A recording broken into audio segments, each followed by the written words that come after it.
Today on The Stay at Home Chef, I'm showing you how to make internet famous sweet potato pie. You see, this recipe came from a photo on the front page of Reddit where a man had this recipe tattooed on his arm. That's right, he thought this sweet potato pie was so good, he got a tattoo of it. Now his tattoo is only a list of ingredients, so that's where I come in. I am going to attempt to fill in the blanks and make this into a sweet potato pie. I have no idea if it'll work, but it should, so let's try it and see what happens. Now you will need an unbaked pie crust, so you'll get that ready first. Now his tattoo calls for 4 sweet potatoes, but that doesn't really make sense. What you'll want is some cooked mashed sweet potato, and you'll need about 1 pound or 2 cups. Or at least that's what I'm guessing. I assume you're not just gonna throw in 4 sweet potatoes. Now the next 2 ingredients listed on the tattoo are half a cup of butter, which I assume needs to be softened, and 1.5 cups of brown sugar.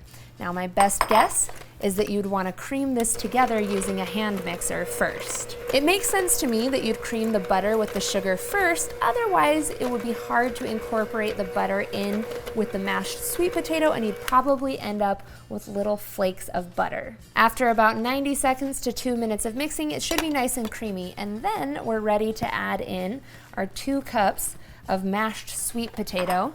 We'll mix that in. Now next up on our tattoo is 4 eggs, so we'll put those in. It's kind of a lot of eggs, I'm wondering about that.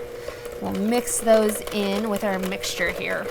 Next up on our tattoo recipe is the spices. I feel pretty solid about this, very typical for a sweet potato pie, and it does seem to be all in the right amounts, so I feel good about adding these in. We have half a teaspoon of ground cinnamon, half a teaspoon of salt, kind of a weird order to write your recipe in, but it works.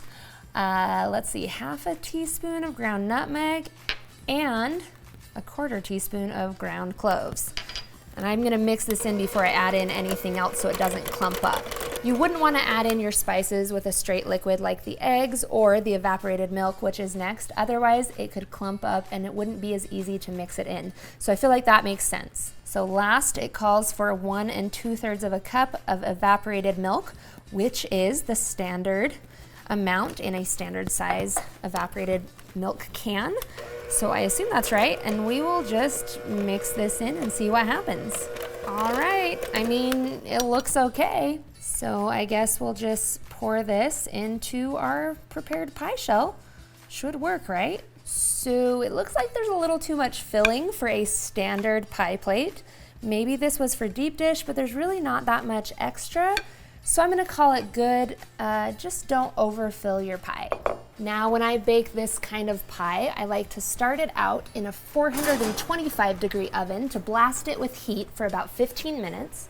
And then after 15 minutes, reduce the heat to 350 degrees and then continue to cook until the filling is set.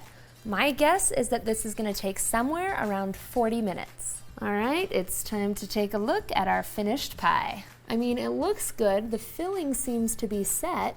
This is still a little bit warm, but this should be good. Let's give it a taste. Let's cut in and see what happens. Well, I mean, it cuts nicely, I think, maybe. Right.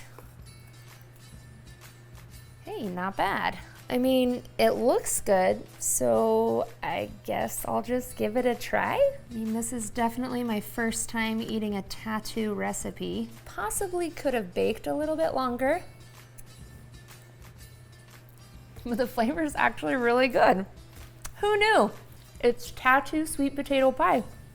It's actually pretty good. I'd probably add another 10 to 15 minutes onto the cooking time because you can see it's not quite done in the middle. Now, to be fair, my pie is also still a little bit warm.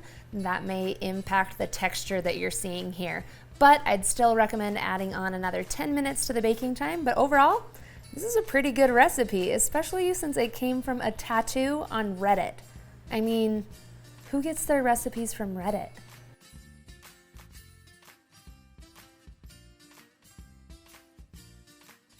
Thanks for watching. You can get the full written recipe in the video description.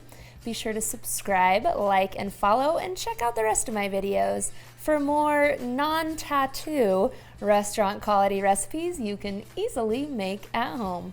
We'll see you later.